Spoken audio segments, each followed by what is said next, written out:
پچھلے چند دنوں سے پاکستان ایک ہیجان کی کیفیت میں ہے۔ اگر ان دنوں کا بغور معائنہ کیا جائے تو ہمیں پاکستانی تاریخ میں ایسی بہت ساری چیزیں ملتی ہیں۔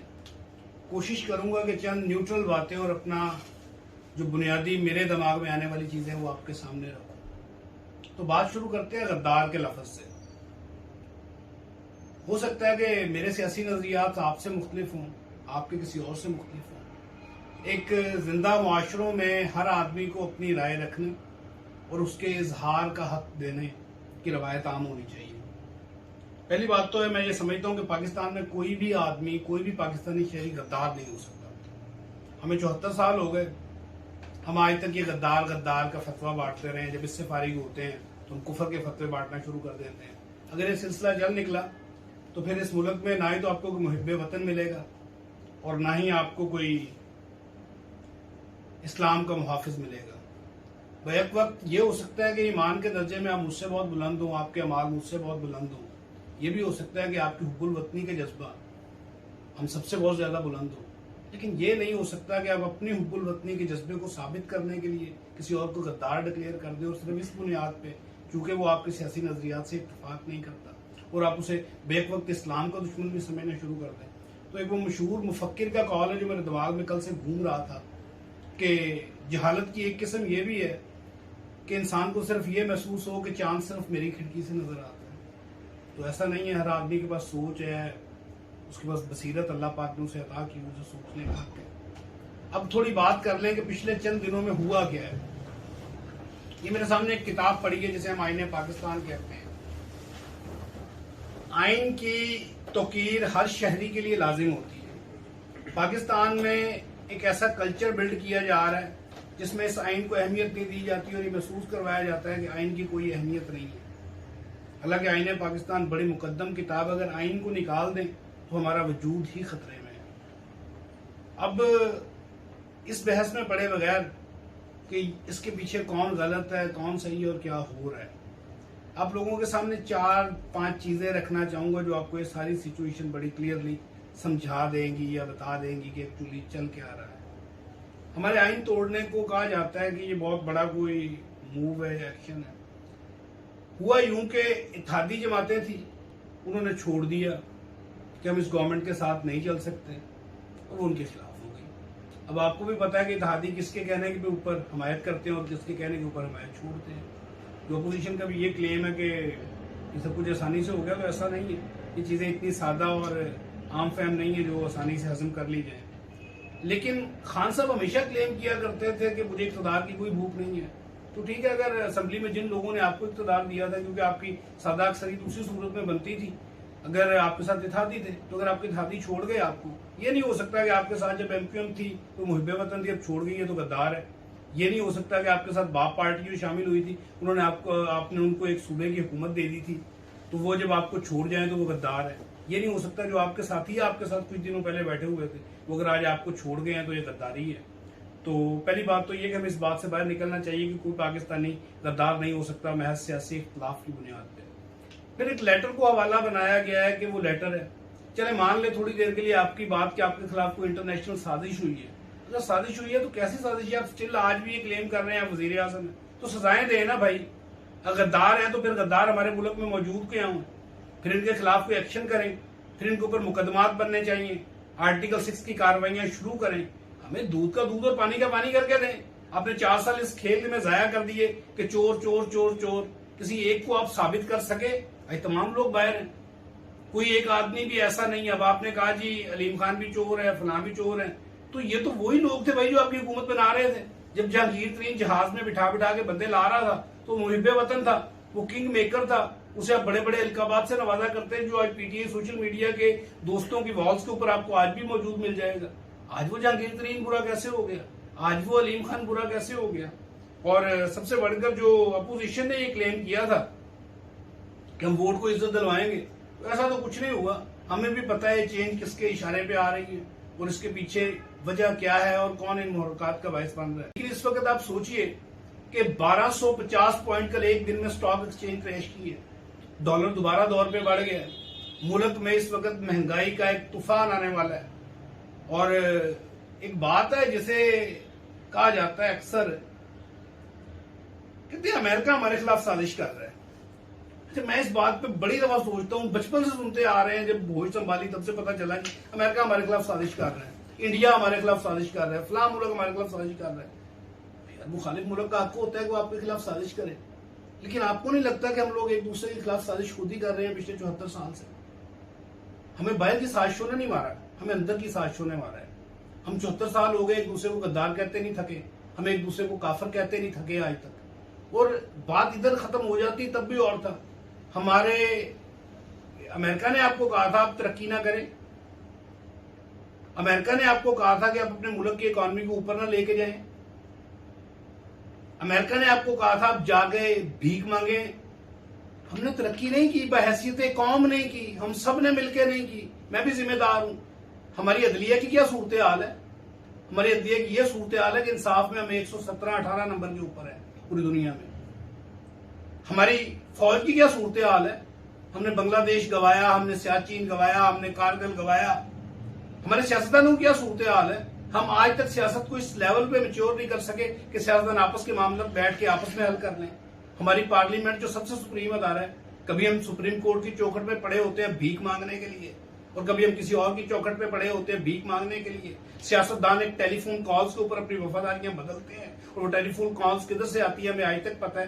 ہم آج تک انسٹیٹیوشنل اصلاحات نہیں کر سکے، ہم انتخابی پیکج نہیں لا سکے، ہم جمہوریت کو مستقل بنیادوں پہ چلا نہیں سکے. تو اس تمام ذمہ داری ہمیں پہ ہے. ہمیں بیرونی سازشوں نے نہیں مارا. امریکہ ہمارے خلاف سازش کر رہا ہے، اس کے پاس اتنا ٹائم کدھر ہے؟ وہ تو آپ کے وزیر اعظم سے کال کر کے بات کرنا گوارا نہیں کرتا. اور ابھی 2 ماہ پہلے تو آپ بھیک مانگنے کے لیے امریکہ گئے ہوئے تھے IMF کے، اور اب وہ آپ کی اگر قسط انہوں نے جو کینسل کی ہے اس کے بعد طبیعت بن جائے گی. جب 1999 میں آپ نے ایٹمی دھماکے کیے تھے تب بھی آپ لوگوں نے کہا تھا ہم گھاس کھائیں گے، ہم خوددار قوم ہیں. خوددار قومیں ترقی کرتی ہیں بھائی، وہ میرے جذباتی نعروں سے بھی نہیں ہوگی اور آپ کے جذباتی نعروں سے بھی نہیں ہوگی. ہمیں ترقی کرنی ہوگی، اور ترقی کے لیے ہمیں ملک کے آئین کو مقدم جاننا ہوگا. ہاں آئین کے اندر جو جہاں جہاں پہ آپ کو لگتا ہے کہ مسٹیکس ہیں، غلطیاں ہیں، انہیں چینج کریں، ٹھیک کریں. سیاستدان بنتے ہی قانون سازی کرنے کے لیے ہیں. جب بھی آپ نے کسی نظام کو بیٹر کرنا ہوتا ہے تو وہ ایسا نہیں ہوتا کہ آپ جو نظام کنٹینیو ہے، چل رہا ہے، اسے تلپٹ کر دیں اور ایک نئے نظام کی طرف چل نکلیں. آپ نے موجودہ نظام کو ہی بہتر کرتے ہوئے آگے بڑھنا ہوتا ہے. آج کی نوجوان نسل کے دماغ میں بات بٹھائی جا رہی ہے کہ آئین پاکستان کی کوئی اہمیت نہیں ہے. اگر آئین کی اہمیت نہیں ہے تو پھر یہ عدالتیں بھی ایگزسٹ نہیں کرتی. اگر آئین کی اہمیت نہیں ہے تو پھر یہ ادارے بھی ایگزسٹ نہیں کرتے. ان تمام چیزوں کو جو پاورز دیتا ہے وہ تو آئین پاکستان ہے، اور آئین پاکستان بڑا کلیئر ہے. مطلب میں پچھلے بہت سارے دنوں سے یہ سن رہا تھا، جب سے معاملہ بنا بہت سارے لیگل ایکسپرٹس کو سنا، ان کے تجربات کو سنا، وہ کتاب سے خود بھی استفادہ حاصل کرنے کی کوشش کی. تو آرٹیکل 5 میں ایسا کیا ہے جو انہوں نے ڈیسائیڈ کر دیا؟ یہ رولنگ مجھے تو سمجھ نہیں آتی کہ وہ دی کس بیس پہ ہے. تو آرٹیکل 5 تو تمام سٹیزنز کے لیے ہے کہ ہر آدمی جو ملک میں ایگزسٹنگ لاز ہیں ان کا پابند رہے گا اور آئین کا احترام کرے گا. اس کے علاوہ مجھے تو اس آرٹیکل میں کچھ نہیں ملتا. اور جہاں تک یہ تحریک عدم اعتماد کا تعلق ہے، آئین کئی چیزوں پہ ایسا راستہ چھوڑتا ہے جو ایمبیگوٹی ہوتی ہے، ایمبیگوس ہوتا ہے، ابہام ہوتا ہے. میجورٹی چیزوں کو جب آئین کسی بات کو کلیئر کر دے اس کے بعد تو کوئی رائے نہیں بچتی. آیا آئین یہ بات کلیئر کرتا ہے کہ نہیں کرتا؟ 2 چیزیں ہیں. آئین پاکستان اس چیز کو بڑا کلیئر کرتا ہے، اس کے اندر کوئی لچک نہیں ہے. میں لمبی چوڑی باتیں اور تمہید میں نہیں پڑھوں گا، نہ قانونی ان اصطلاحات میں جاؤں گا، وہ تمام آپ سن چکے ہیں سوشل میڈیا کے طرف سے. میں جنرل 2 کویسچنز ہیں، ان سوالات کا کوئی جواب دے دے، کوئی بھی لیگل ایکسپرٹ دے دے. آئین پاکستان پہلی چیز جو ڈٹرمن کرتا ہے کلیئر کہ آیا جب تحریک عدم اعتماد آ جائے تو وزیر اعظم کے پاس اسمبلی توڑنے کا اختیار رہتا ہے. تو آئین پاکستان نے کلیئر کر دیا کہ نہیں رہتا. اب دوسری اہم بات، آئین پاکستان نے کوئی مدت کا تعین کیا کہ تحریک عدم اعتماد آنے کے بعد کتنے دن سے پہلے اور کتنے دن سے زیادہ میں ووٹنگ کرانے کی پابندی ہوگی.